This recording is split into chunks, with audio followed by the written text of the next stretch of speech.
Have you ever asked yourself what truly holds you back from becoming the person you want to be? And more importantly, have you considered that the most powerful change you can make is not adding more, but quietly removing what no longer belongs in your life?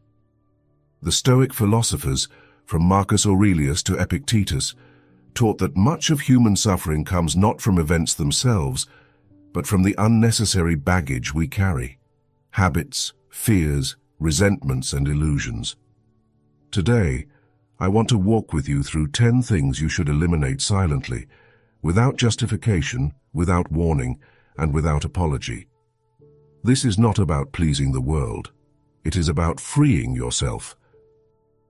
Before we dive in, don't forget to subscribe to the Mental Dose channel and become part of our Telegram community, where you'll receive early access to upcoming videos along with exclusive insights on personal and spiritual growth. Now, let's begin. 1. The mask you wear to please others. We all create masks at some point in life. They are roles we play to feel accepted, to avoid rejection, or to maintain peace.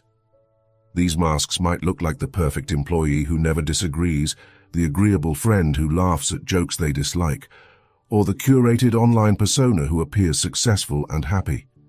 But every mask takes us further from authenticity. Seneca warned us that true wealth is living according to our nature. When you hide your true self, you may survive socially, but inside you begin to starve spiritually. In today's world, the pressure to perform is even stronger. Social media amplifies the need to appear flawless. Workplaces often reward conformity, and families sometimes expect us to carry identities that no longer fit. But when you remove the mask, something powerful happens. Those who truly resonate with you stay, while those who don't quietly fade away. It is painful to let go, but liberating. Eliminating the mask is an act of courage, because authenticity may cost you approval, but it always returns your freedom. 2. The habit of procrastination. The Stoics constantly reminded themselves of life's brevity. Marcus Aurelius wrote, "You could leave life right now. Let that determine what you do and say and think." Yet we delay action as if time were infinite. We postpone dreams, important conversations, personal growth, convincing ourselves that tomorrow will be the right day. But procrastination is not neutral. It quietly steals the only resource we cannot regain: time. Every delayed step is a day lost forever. In the modern era, procrastination is often disguised by productivity itself. We spend hours on emails, busy work, or endless scrolling, convincing ourselves we are active, while avoiding the task that truly matters. We binge-watch to escape the discomfort of starting something meaningful. But discipline means acting now, imperfectly, without waiting for motivation. Eliminating procrastination is not about doing everything at once. It is about doing the next necessary thing today, because tomorrow is a story we may never live. 3. The chains of the past. Memories can imprison us. The failures, betrayals, and humiliations of the past echo in our minds, shaping our identity in ways we don't even notice. Epictetus said, "It is not events that disturb people, it is their judgments concerning them." This means the past does not exist as a living force. It survives only in the meaning we assign to it. The chains are not the events themselves, but the stories we continue to tell ourselves about them. In today's life, these chains take many forms: the fear of trying again after a failed relationship, the reluctance to pursue a dream because of a past mistake, or the endless self-criticism born from childhood wounds. By reframing these experiences, you free yourself. The failed job becomes a lesson in resilience. The betrayal becomes wisdom about human nature. The rejection becomes a reminder that worth cannot be outsourced. The Stoic practice of journaling, like Marcus Aurelius's meditations, was designed exactly for this, transforming wounds into wisdom by rewriting the meaning of events. 4. Emotional dependence. The desire to be loved, accepted, and validated is natural. But when your peace depends on another person's behavior, you surrender control over your life. Epictetus taught that freedom comes when our happiness is tied to what is within our control, our thoughts and actions, not to external things. Emotional dependence turns affection into addiction, where absence feels like collapse. Modern relationships often confuse love with need. People chase constant reassurance from partners, likes on social media, or validation from bosses. But dependence is fragile. If others withdraw, you feel worthless. Eliminating emotional dependence does not mean isolation. It means cultivating inner stability, so that relationships are chosen from abundance, not necessity. A Stoic partner, friend, or colleague is not half a person seeking completion. They are whole, choosing to share their wholeness.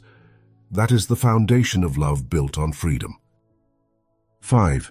Imaginary problems of the future. Anxiety is the anticipation of pain. The Stoics saw this as one of the most destructive habits of the mind. Marcus Aurelius observed, "If you are pained by anything external, it is not this thing that disturbs you, but your judgment of it." Most of the disasters we rehearse never arrive, yet the mind, in imagining them, makes them feel real and robs us of peace.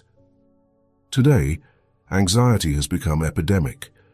We lie awake rehearsing job interviews, fearing economic collapse, worrying about health conditions we may never develop.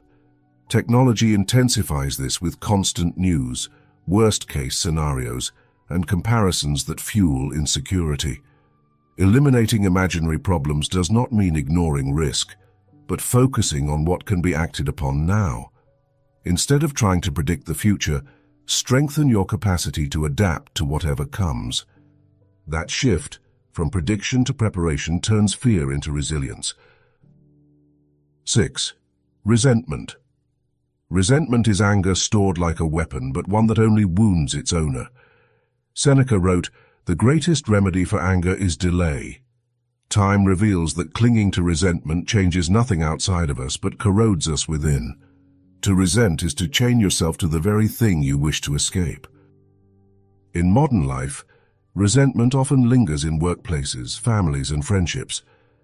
Perhaps someone received credit you deserved, or someone betrayed your trust.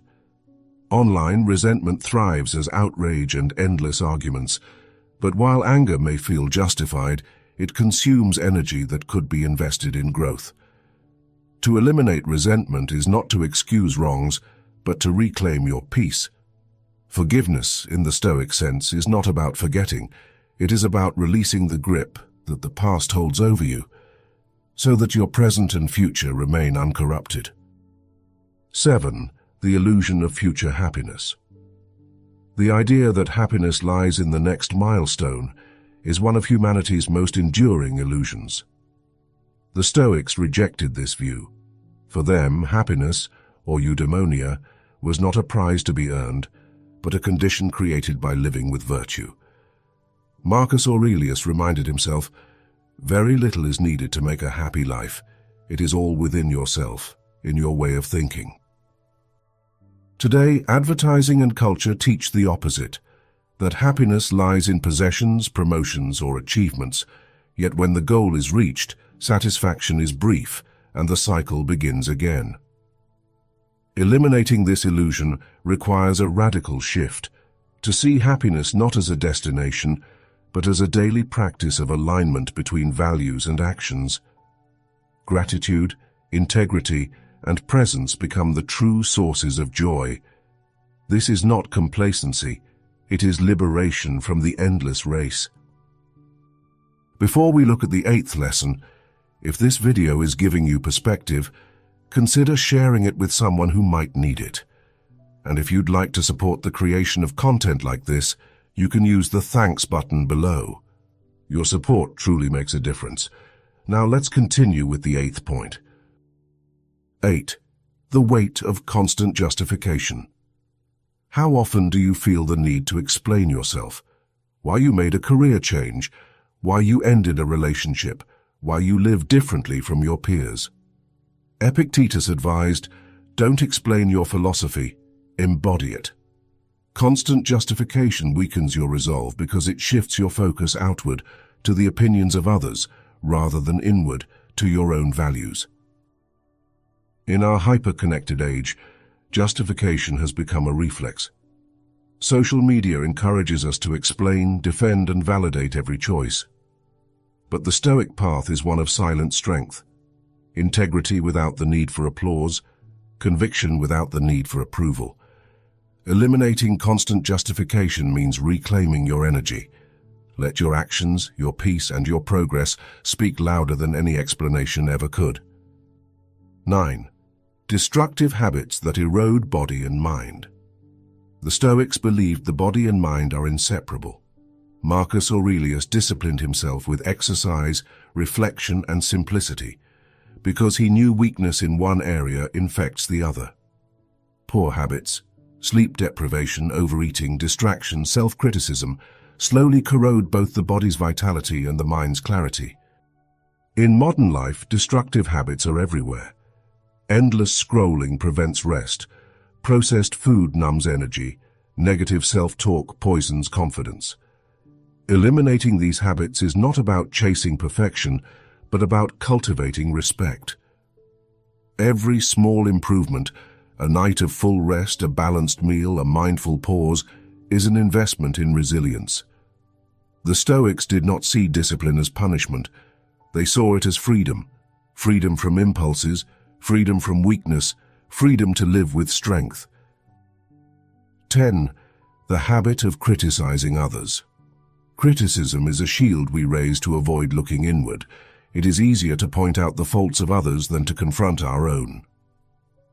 Epictetus reminded his students, "Don't concern yourself with what others do or don't do. Concern yourself with what you do or don't do." Criticizing may feel powerful, but it produces no growth. Today, criticism is constant. Social media thrives on judgment.